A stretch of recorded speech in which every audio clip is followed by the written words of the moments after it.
Welcome to the expected Buffalo postgame show brought to you by One Pie Pizza, onepie.pizza.com, in Hiller and Comerford, hillercomerford.com, 1-866 Hiller Law for your local personal and injury disability go-to. A little bit of a better mood as we sit here today than the last time we talked, so that is a good thing. I'm pleasantly, but I am happy. For a few things. If you listen to the last post-game show, one of the things I was really harping on was that I was hoping this game was going to snap them back in. I hope we were going to see the team that we saw for most of the season.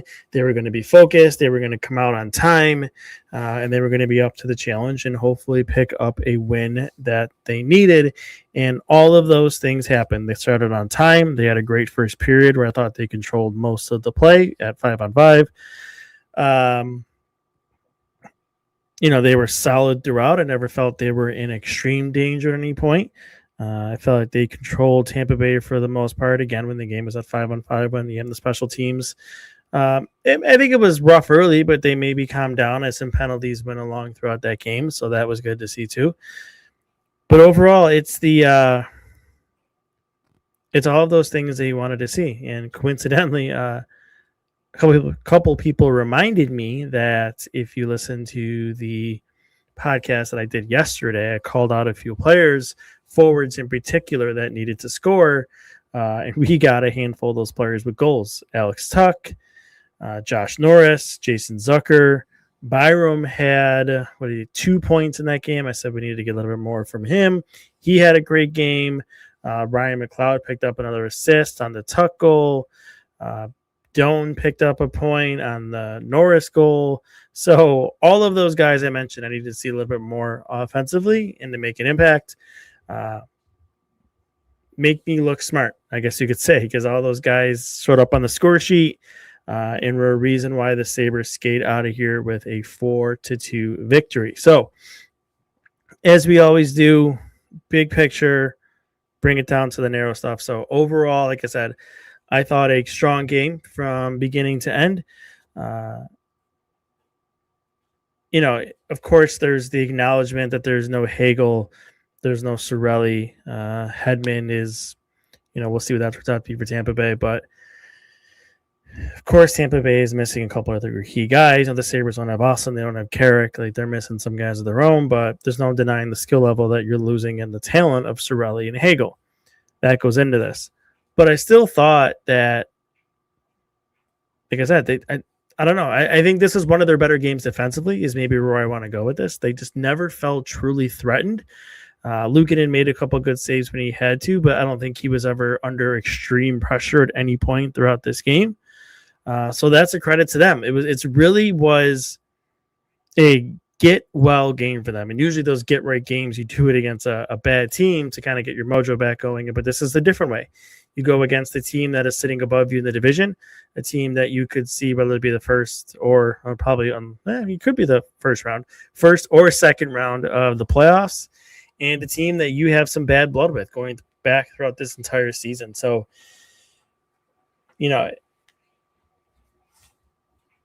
I just am relieved and to see them be able to play that type of game, to see their blue line and the defenseman respond. Now, there was a couple instances where there were still some bad exits, but that is going to happen in a game.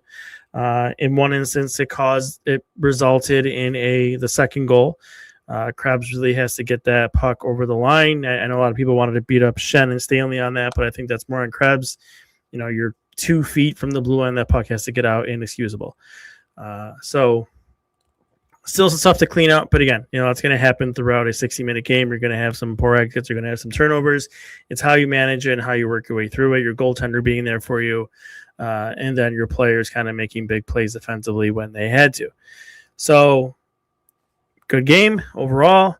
So let's narrow this in. So like I said, Tuck, Norris, Zucker all gave you 5-on-5 goals. Those were guys that I called out yesterday. So credit to them for getting back in the score sheet and playing better.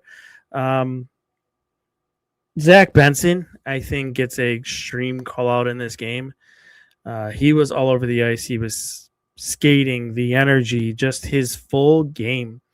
And really in the beginning of the game, I mean, he made plays throughout the night. Of course, he ends tonight with, is it one assist or two? I think just one assist he ends with. But he should have probably gotten an assist on that first goal. Because if you go back to that one, if you remember, the Sabres were killing a penalty when Tuck was in the box. Well, just before Tuck scored on the penalty kill, I don't know who it was, but Benson went to the net with a Tampa Bay player, tied him up on a cross ice pass where there would have been a tap in, tied him up, got under him, took him off his feet. The puck goes to the wall, comes the other way. Alex Tuck eventually scores a goal, 1-0. Benson makes a play in the neutral zone, Doan as well, to get to Spring Norris. What does Benson do, though? He drives the net 5'9" forward, takes Darren Radish to the net with him, causes a screen. Norris with a good shot. 2-1 game, and the Sabres never well, they did relinquishly 2-2, but no, they were on their way from there. But those are the plays that, you know, when we talk about Benson and the impact that he has, that's not extremely noticeable. Like, you know, if you're not paying extreme attention, you miss that first play I talked about, or you miss how impactful it was, resulting in a goal seconds later. And the little play in the neutral zone, the little play driving the net, none of those things really are flashy, but they're important plays. They're key plays that his motor never stops going. The energy level, there's a couple times, like, again, the smallest player on the ice, he's going into the corner against a big Tampa Bay defenseman, winning puck battles, getting in players' faces, drawing Gensel into a penalty late in the third period. Really a solid effort from Benson. And he's truly, and I'm excited to see him in the playoffs. I think he is truly a player made for playoff hockey. I think he's going to really shine in that instance. And I'm excited to see him get that opportunity. He's going to get under the skin of whoever he plays in a 7-game series. Teams don't want to deal with him for one night. Now imagine having to deal with him for 7 games or 6 games, 5 games, whatever it is, but having to deal with him every other night. I think that's really going to wear on teams. And, you know, guys like Doan, and when you get Oslin back and his forechecking and some other guys, I think the Sabres have the opportunity to be a team that can wear on you with their style when they're playing how they play tonight and when they're going in the right direction. So full credit to Benson. I thought he played really well. I want to call out Owen Power and Bo Byram. I thought they were excellent tonight. They got some difficult minutes. They played, I think, a total of 9 minutes together at 5-on-5. 73% expected goal share as a pair, 64% shot share as a pair. You know, those two played, like I said, they played the most at 5-on-5, but it was clean from them throughout. It was the exits. It was getting up in the play offensively. Power was aggressive in the offensive zone, coming down on keeps, chasing loose pucks. You know, his game where he's the most effective. They were calm with the puck in the defensive zone for a couple games. They've been, I think, a little antsy. They've been quick to get rid of it, not taking their time, maybe feeling a little bit of the pressure of the forechecker, but not tonight. It was calm. It was collective, making the right plays, making the right decisions, exiting the zone with control.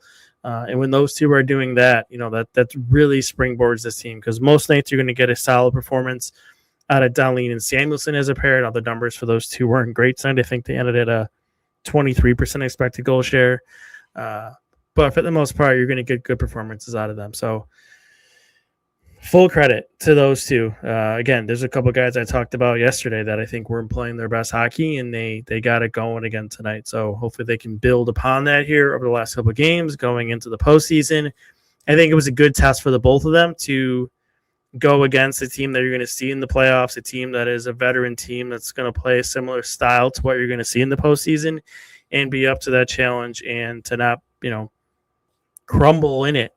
So that's an encouraging sign for fans to take as they move forward. Fourth line, they were one of the teams that one of the things I called out against Ottawa that wasn't very good without Carrick. I thought it was better tonight. Dunn, Greenway, and Malenstein. I think they were above a 50% expected goal share on the night. Played their game, right? Played the game that you want them to play in on the forecheck. Didn't get caught a lot in the defensive zone. There were a few times they were out with Stanley and Shen, but not a ton. I think they were on their game. They did what they were supposed to do. They were supposed to go out there, throw their body around, get in the face of the opponent, and they did all of those things. They understood the assignment, I guess you could say, for tonight, and they played up to it. They played that style, and they played the game they needed to play. And credit to all three of those guys, because it's not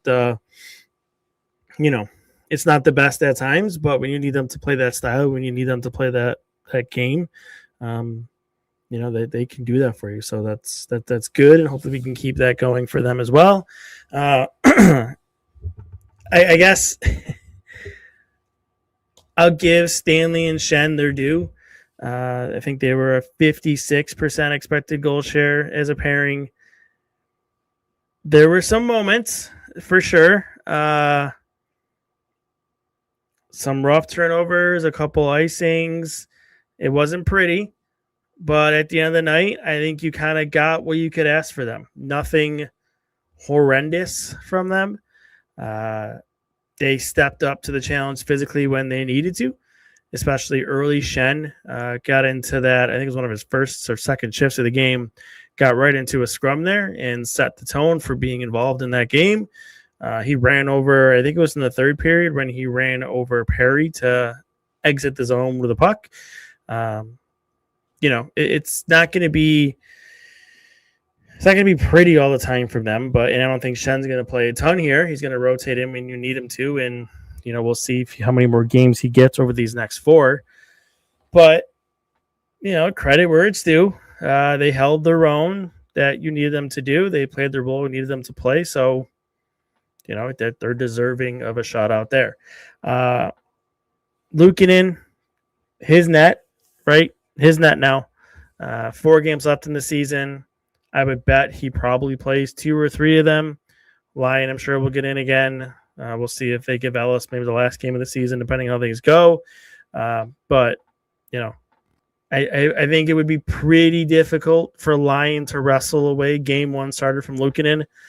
This certainly feels like it's Luukkonen's net now, and it'll be his net for game 1. We talked about it like a month ago. Is it going to be a rotation for the playoffs? Like they were doing, but I think until he shows signs of cracking, that is Luukkonen's net. So we have that question, I think, answered for us, and we can move to the next list thing on the list of questions as we get to the final stretch here. Some tough things.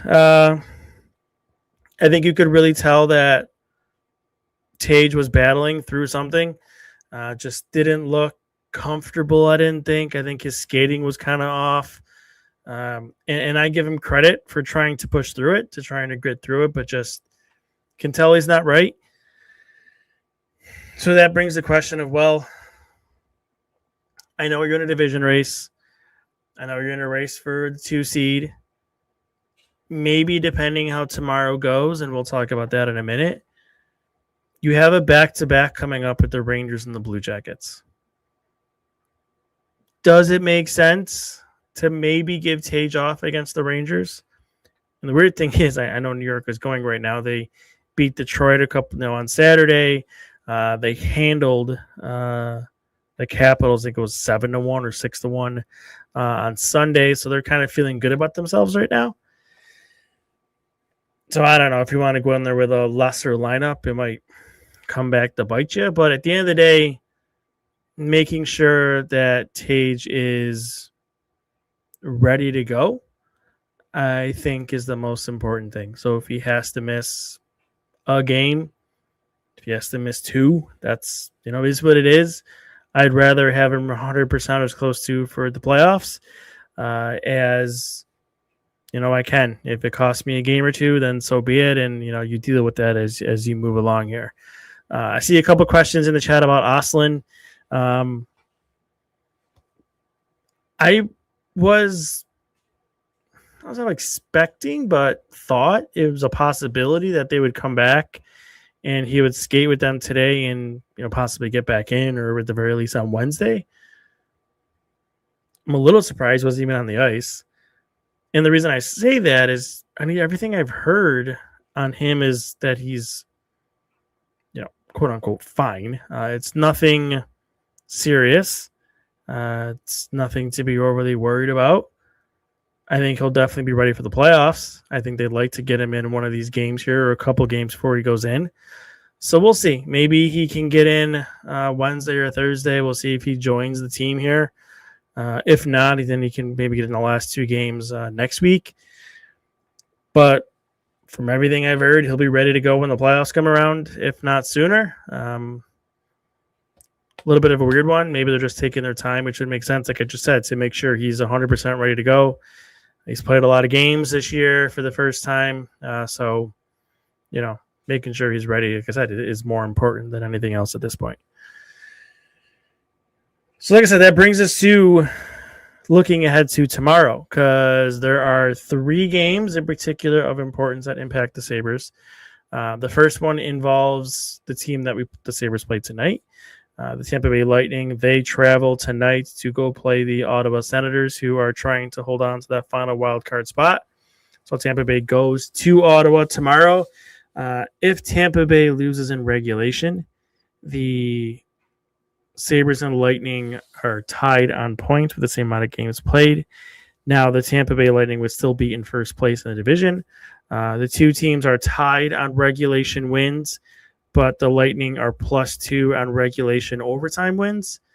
With 4 games left, I think it'd be pretty difficult to overtake Tampa Bay in that tiebreaker. So for the Sabres to win the division, they're going to need to finish with more points than Tampa Bay. And I mean, you have the Rangers, the Blue Jackets, the Blackhawks, and the Stars the last day. Who knows what kind of team you're getting there. That's probably the easiest schedule of one of the teams remaining. Like I said, Tampa Bay has a gauntlet to run through the Atlantic. Montreal has Tampa Bay, and they have, Florida tomorrow. Florida comes to Montreal tomorrow. So that's another one you're going to want to watch for the race for the 2 seed or even the division. And then the third and final game we're going to want to keep an eye on is Boston and Carolina. Boston is in Carolina tomorrow. If the Bruins lose in any fashion tomorrow, regulation or overtime, the Sabres would clinch a top 3 spot in the division. So tomorrow is another clinch day with the Bruins. Any loss by the Bruins in any fashion, the Sabres will clinch in the top 3 in the Atlantic Division. So that is something to watch for tomorrow. Fun night. Good game. It's kind of crazy to say the Sabres come out of the season series 3-0-1 against the Lightning. They have their number, taking 7 out of 4 games. So 7 out of a possible 8 points from the Lightning is pretty good. Very good, I would say, actually. So full credit to them. And, we'll see if that means anything if these 2 teams do end up meeting in the playoffs. But, it's good to know going in that you can beat this team in their building, in your building. You can play their style. I didn't get into it. I wrote it down, but I didn't really get into it. Got to fix your power play, though, because this early in the game, I kind of had that spooky feel of, Tampa Bay has a power play goal. The Sabres can't get a power play goal, even though they're playing better at 5-on-5. Your special teams doesn't show up for you. That's how you lose playoff games. So